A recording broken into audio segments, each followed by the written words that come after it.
In Arizona. Hope you're having a super fantastic sparkling day. Welcome to Before the Dirt Nap podcast number 1986. That was a very good year. Stories passed down, folklore meets genealogy. So, first of all, apologies for being on late. I was here early. My computer decided to have issues. Yes, we're having performance issues lately with the Mac. I'm not sure what's going on. So, yeah, it just locks up everything. I had to completely reboot, clear all my did all my cache and cookie clearing for the week. So we should be good for the rest of the week now.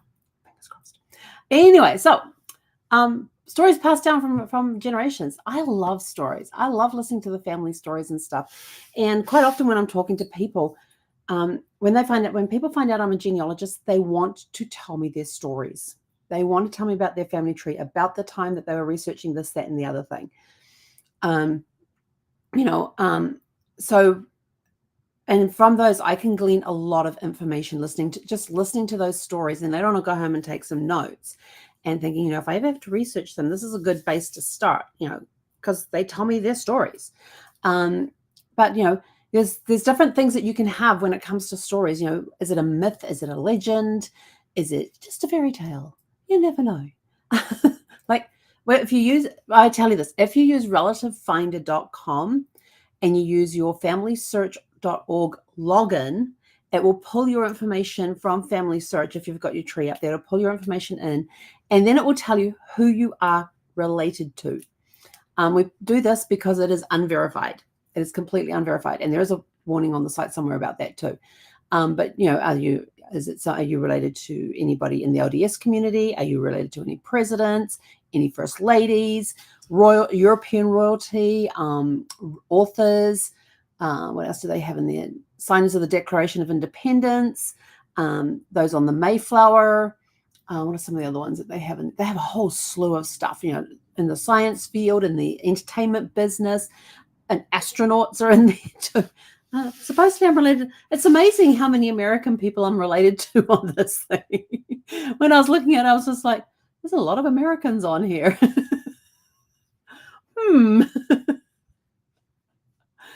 Yes, and it's supposed to be direct connects. So I was just like, Just realized I've got turmeric on my fingers. If my fingers look yellow, it's because of the turmeric I was using to cook dinner tonight. I thought I rushed it all off. Anyway, back on topic. So it was surprising how many Americans I was related to, going through the direct lines and everything. And I was like, yeah, I know some of my ancestors on both sides of the family. Some went to America, some went to Canada, some went to the US, to Australia, and my side ended up in New Zealand. So I thought, well, maybe it's from those ones that went across the pond to the US. So maybe it's from them. So it's been interesting to actually research that to see how much truth, because I can verify my tree back to a certain point. Then everything after that is sort of like, And I have found mistakes on there where they have the mother is 11 years or younger than the child. I'm on one tree, on the one that we're supposed to be related to, because it puts your direct line up this way, and then you have the common grandparent up the top here, and then it comes down this side here to the person who you are supposedly related to. And on one of them, the birth date of the next generation was before the mother was even born. I'm like, yeah, there's something kooky here. So yes, and so those ones there, if you go through them, you can look at them. But just remember that until you verify the facts, or have somebody that has verified it and got all the sources and everything, cited all the sources and citations and everything else, take it with a grain of salt. There may be a legend in there. There may be a myth in there. You don't know. So, but when I came across my mother-in-law, it showed that she was the 9th great granddaughter of Richard Warren from the Mayflower. I was telling my brother-in-law this, and he says, "Oh yeah, Mum used to mention something about being related to the Mayflower." And I'm like, "Did she ever mention being related to the American Revolution?" And he said, like, "No." I said, "She what? I said, "You guys were." He's like, "Really?" I said, "Yeah, you're descendants from somebody who fought in the American Revolution." I said, "So you guys can all apply to the Sons of the American Revolution if you want. I can provide you all the information, all the sources, details, everything else.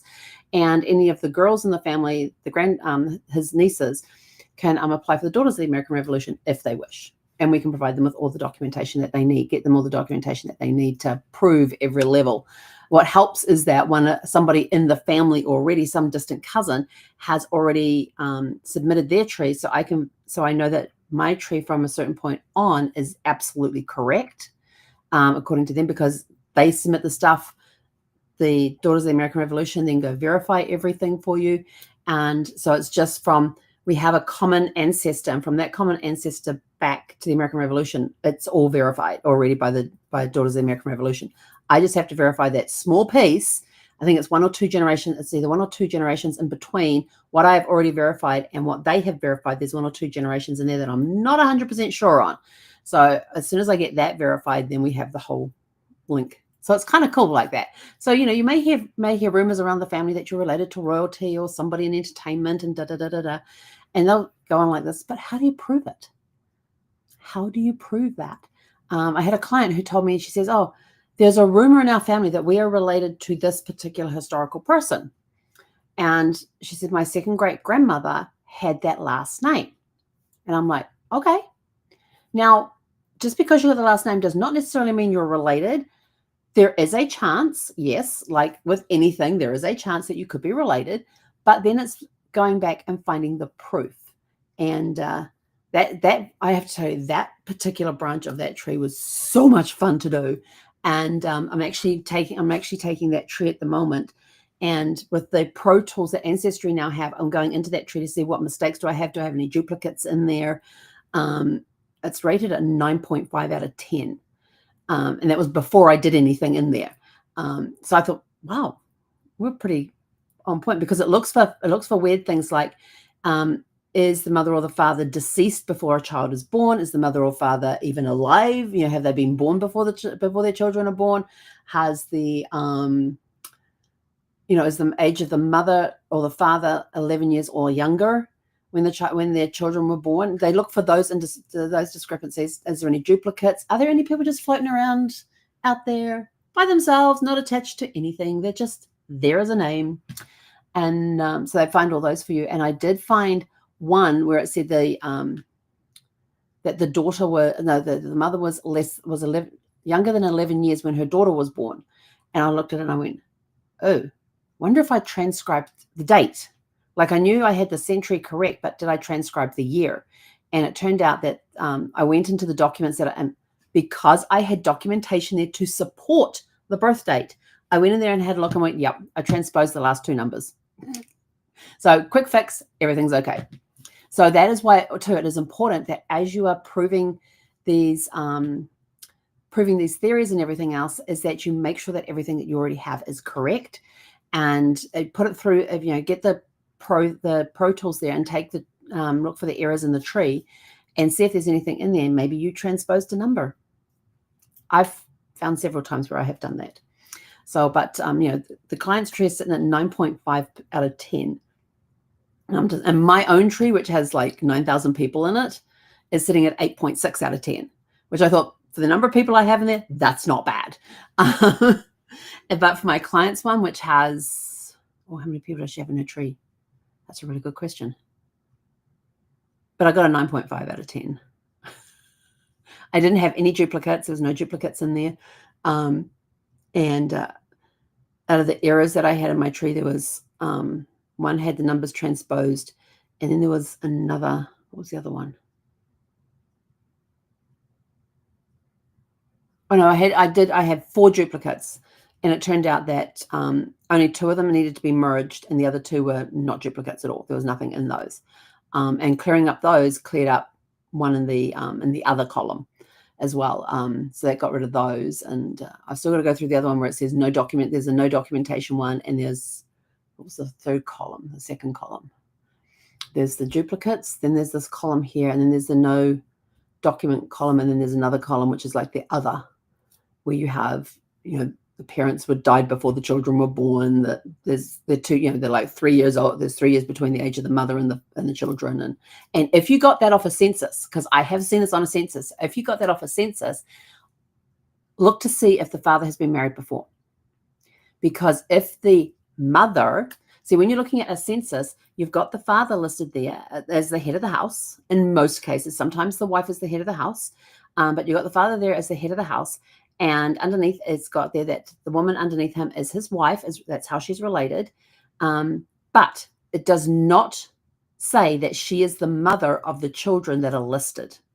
So the father's then got all these children listed that, he's the dad there, there's son, daughter, blah, blah, blah, blah, all the way down the thing. Do not automatically assume that the woman listed is the mother of those children unless you have other documentation to back up the fact that she is. Because I have found this in many trees when I've been researching, that we couldn't find a birth certificate for one of the children because we were looking under the wrong name of the mother. We were taking the name off the census. And I was looking at this census one day, and I was like, hang on. The age of the son and the age of the mother, there's 8 years between them. How many years between the husband and wife? And there was like 18 years, I think it was, if I remember correctly. It's like 18 years. And I'm like, I wonder if he was married before. So I went looking, and I verified everything. I didn't have a lot of documentation to verify everything with. I only had the census reports, but I went back through the census reports. There's always this similar age gap between 8 and 9 years between the mother and the son, or the supposed mother and son. And then there's this 18 to 19, 20-year gap between the husband and his wife. So I found their marriage certificate, and it verified their ages. This one happened to verify their ages. So, okay, there is that difference. And on there it had widow.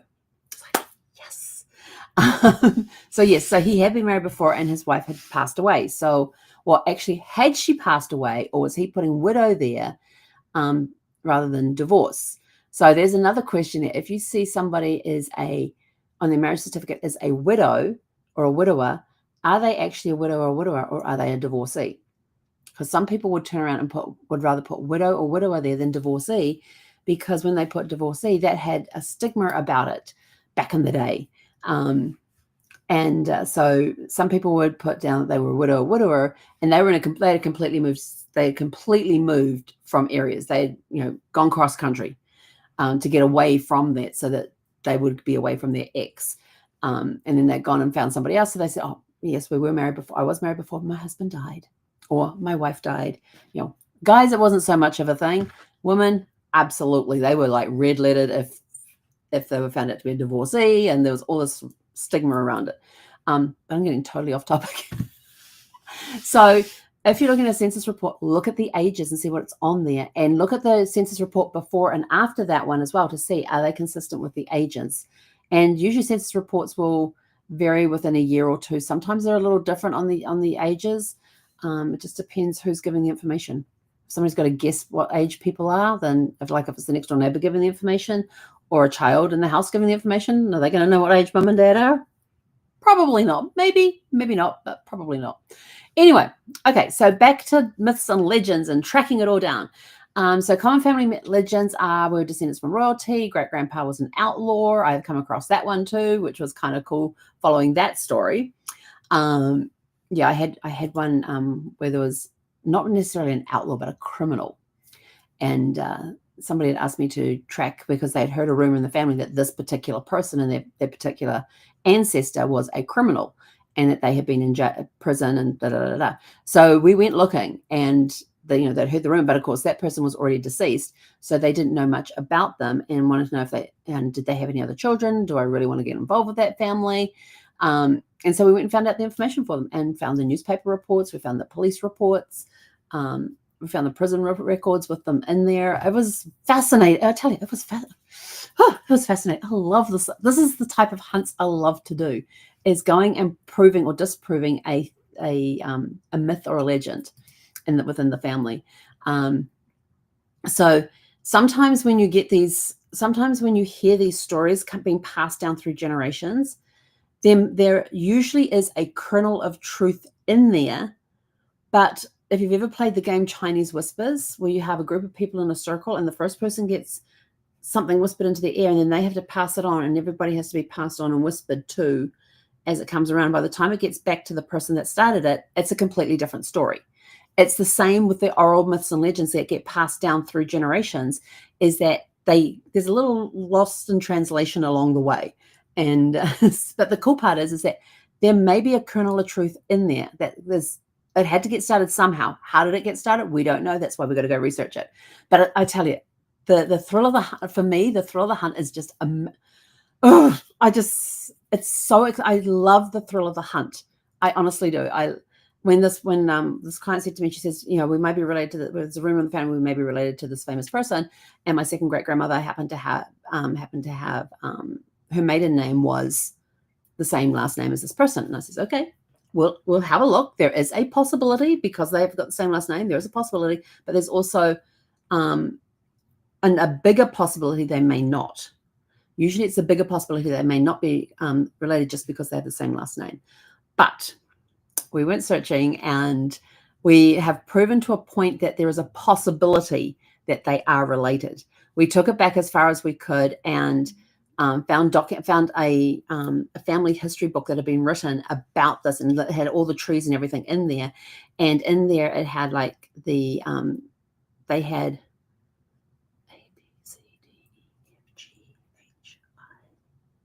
they had 10. It was either 9 or 10 main people that were listed A, B, C, D, da, da, da, da. And then from there, they would go off and they would then go through the generations so that you always knew that if you were looking through A, these are the pages from A, and then you'd come across the B pages and the pages for B, for the descendants from B. And they said in there that I think hers was down A, the history person was down G, and there was a note underneath A that said there is a high possibility that A and G are connected.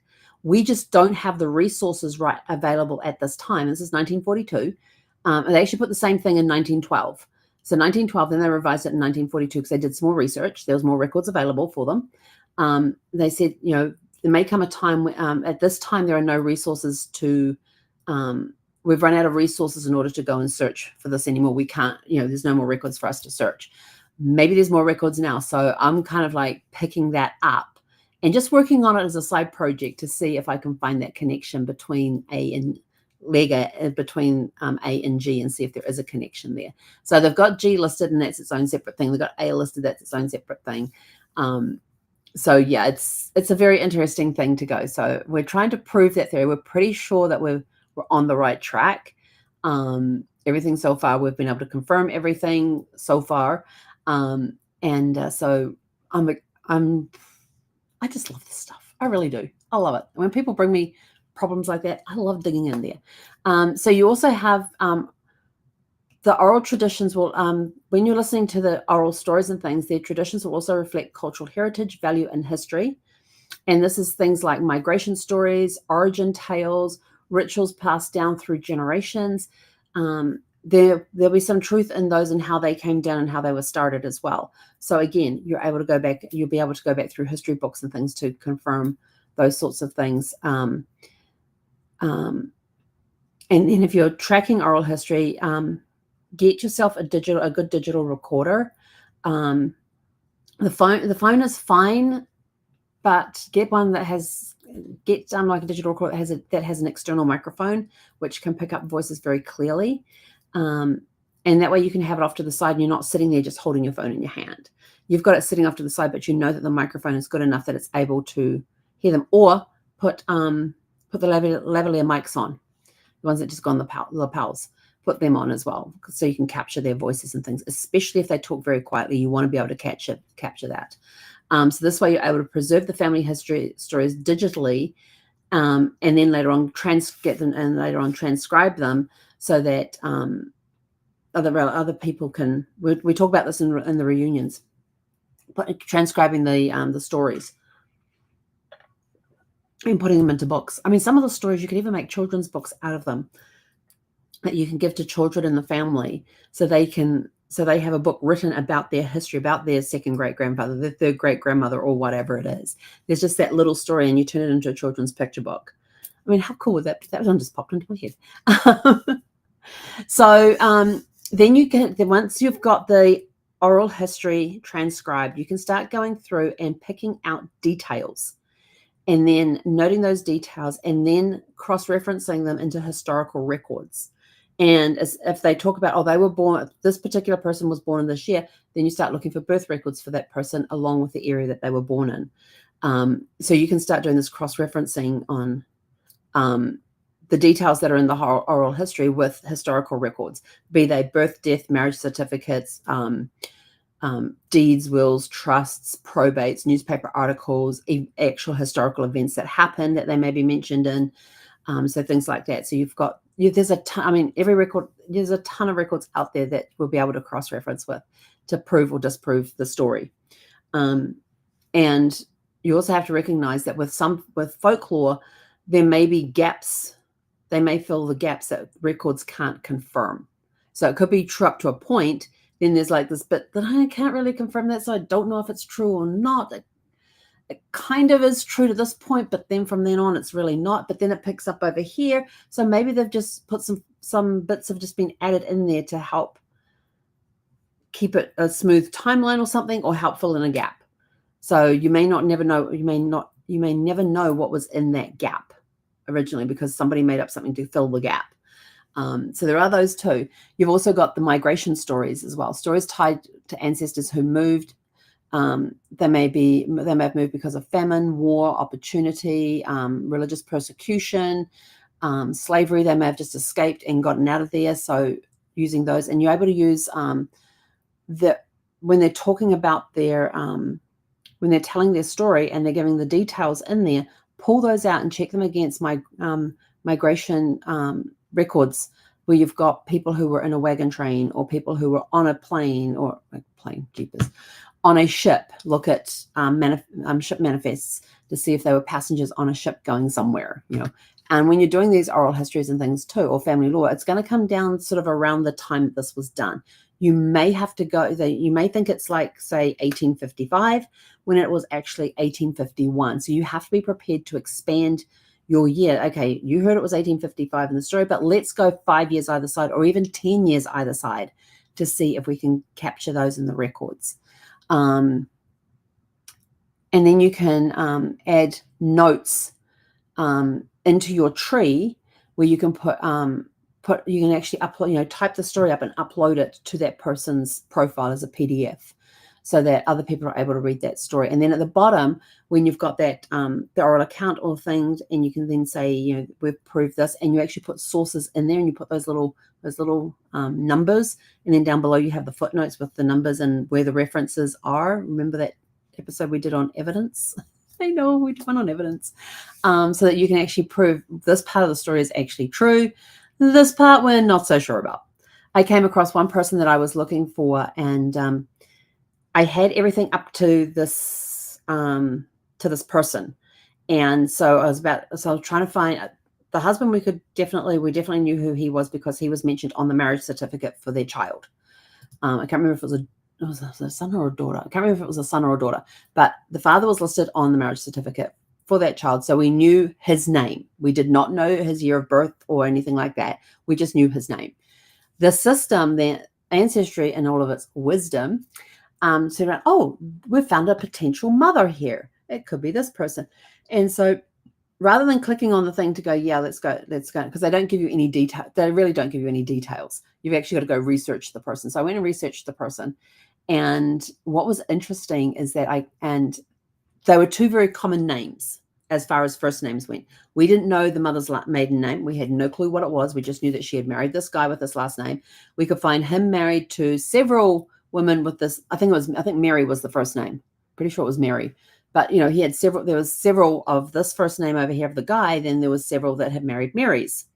We didn't know what Mary's last name was. We could take a guess based on middle names of the children as to what her name could be. But what was interesting, when I was researching the main person in the tree, we're trying to figure out who his parents were, there was actually a story that had been attached to his file. And I always go read the stories. I'm interested in the stories. This woman had basically written a letter to anybody coming along to research this family, that some trees show this, some trees show this couple, da-da-da-da. There is actually, we have been unable to verify who the mother was. They were unable to verify who the mother was. Some trees state this, some trees state that, but we could not find any records that connected that particular Mary to her son. by that name. And they were looking at baptism. They were trying baptismal records and birth records. They were trying anything. They were trying newspaper announcements, all of this. They could not find any record online. So remember this. We talked about this the other night. Could not find any record online that stated this was the mother of this guy that we had already researched to this point. So we couldn't identify. And I thought, that is brilliant. So I have got to remember that. So next time I come across trees that state this person or this person or this person, I have to look at that and be a little more careful with that. And writing out that letter, it says, it said, to whom may concern, if you're researching this family and you're looking for the mother of these people, of these kids, yes, their mother's name is Mary, but we don't know what her last name is. We did all, and they listed all the research that they had done, where they had gone, gone online, where they had gone. I don't think they hadn't done the physical side. They'd just gone online. They said online, we're unable to verify who the mother is. There's all these surnames that are popping up. There's all these trees that have this person connected. But when you look at their sources, and she actually pointed out, when you look at their sources, there is no source on there that puts this particular Mary with this particular child. And I thought, that is brilliant. So next time I come across a tree like that, I'm writing a letter, and I'm going to say, there's all the places I've been to, but maybe it's time. And at that point, it will be time to take it offline and go and check parish records, check birth records, and everything else that may be in that area that have not been digitized. But remember, not all records are digitized. There's only about 5% or less of records online, of all the available records are online. So that other 95+% that's out there, one of those records out there could hold the key that tells us exactly which Mary it was that was his mother. Then we know which, I can't even remember what the father's name was. Then we can know which father with that first name is the one that married her. And now we can move on, and then we can move on from the tree. But the tree is stopped at that particular point because of this brick wall where Mary is the mother, but we have no idea what Mary's last name is. So, and other people have put a name in there. So like, how do you know? Because I went through all their source information, and I was like, how do you know that Mary is, there's nothing linking the two together. Nothing. There was I think it might have been the baptismal record that we found that had the father's full name on there and just had the mother's first name. It did not have her last name. It did not have her maiden name in there. And I'm like, darn. So maybe there's a death certificate out there for the son that may list who his mother is, but that wasn't in any of the records or any of the sources that we looked at from the other family trees as well. So yes, Mary was definitely. Anyway, we're getting off track again. Yes, we are.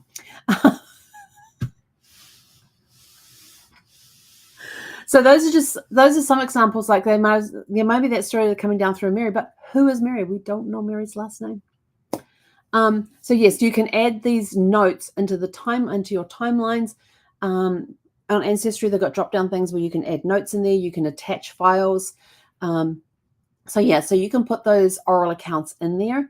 You may even have be able to have like a private YouTube channel for just your family members to go in and have a look. You might have a Forever account, which is cloud space that you purchase for storing your photographs and documents and videos on there as well, that only your family has access to. And then there's, the power of folklore and modern genealogy is that with the technology we have out there now, with the old, matching that with traditional methods, and now adding in DNA, we can actually break through a lot of those family tales to find out what is the truth in there. So combining traditional methods with technology and then layering in DNA, it now opens up a lot of brick walls that have been around for years because people haven't been able to trace them or do anything with them because they've gotten to that stopping point. They didn't know where to go next, or they didn't have the resources at the time to go to the next step. Now, with technology, traditional methods, and DNA, there's a whole new world that's opened up for us. But yeah, so when I'm researching stories, if I'm researching, like somebody else came and told me that they were related to a certain actor, and I went, okay, so let's go see if we can figure this out. And it turned out that they weren't blood related, but they were step children. Their grandfather was a stepchild of the actor. Stepchild of the actor. And the actor had actually, when he married the grandmother, he had actually adopted her children that she already had because her husband had passed away. So when he married her, he inherited her children. And so he adopted their children and gave them his last name. So they weren't blood related, but they were related via adoption. So we were able to clear that mystery up for them. But they said, we didn't know that granddad was adopted. And I says, well, I even had documentation to back up the fact that he was. So yeah, we found that information for them, which was kind of interesting. How we did that. But taking those things, and we could confirm that you are related via adoption, but you are not blood related to that particular person. So we've been able to do that with our research. We've been able to match people with famous people. We've been able to it's just confirm rumors of who people are related to. I tell you, it is the most exciting thing. You should see. You do not want to be in the house when I finally put that missing piece in place that confirms the rumor or the myth or the folklore, whatever it is. You find out what the full story. When we find out what the full story is, or we find that missing piece that breaks it wide open. Oh my gosh, it's like a party in this house. I'm dancing around the house. Poor Zephyr just sort of like, what the heck happened? She doesn't know. She just sort of like sits there and just watches me like, okay, not sure what to make of this. I go, come on, Zephyr, let's go around and dance and all that. And she just like puts her regal look on, which is when she pulls herself up and sits with her head, with the bottom of her jaw parallel to the ground. And she kind of just like looks down her nose, tries to look down her nose at you when you're standing above her, as though to say, I am not amused. But I have a party in the house when I've come across, when I make those connections for those people, when I confirm a rumor or a myth or a story, when we're able to give them when we're able to not only just say, yes, that's true, but give them the actual facts so that they have the actual story and not just, we heard the rumor of. I says, here, when you go to Thanksgiving this year, I says, throw this one down on the table, tell them this story. And I said, because it's different, it's got the same people in it who you are descendant from, but here's the real story of what happened. And it's like, oh. And they've come back after Thanksgiving, Christmas, whenever they've had a family get together and go, oh my gosh, the discussions that went on. I said, did you record them? They went, oh, some of them went, oh, I forgot. And someone was like, yeah, we got them recorded. But you can't make out who's doing what or anything else. And so AI tools come in handy for doing the transcriptions for you on those cases. So with that, my question today for you is, what's the most fascinating family story or legend that you've heard, and how has it shaped your genealogical journey? So have you proven or disproven the story? Have you found out the facts behind the story? If there is actually truth to the story, have you found out the facts behind it? What's going on with it? Let us know in the comments below, because I'd love to celebrate with you that you've been able to make these connections. That's awesome. I love it. Oh, I so love it when I can make those connections. Who am I working on next? Oh, I'm working on my grandmother's, verifying her link to Richard Warren. Although when I saw who his daughter married, I was like, well, that name looks familiar. And then I went in and it was actually the father of, is it the father or the grandfather? It was either the father or the grandfather of the guy who married Richard Warren's daughter is either the father or the grandfather of my mother-in-law's seventh or eighth great-grandparent. And that seventh or eighth great-grandparent is one that branches off and has a branch that comes off there to go to the American Revolution. So stay tuned, because we're still, like I said, we've still got that little piece, that little fuzzy piece in the middle there. This piece has been confirmed. This piece has been confirmed, but there's a little fuzzy piece right in the middle here. And we're trying to polish it up and clarify it so we can actually see it. So that's one that I'm working on not right now, but it's on my plan for this year. So I've been working on my plan for this year for my genealogy research. And that's definitely one of the things on there that I want to get accomplished this year as well. So with that, we are out of here. Go out, have a super fantastic, sparkling evening, and go find those family stories and start researching and seeing if they're true or not.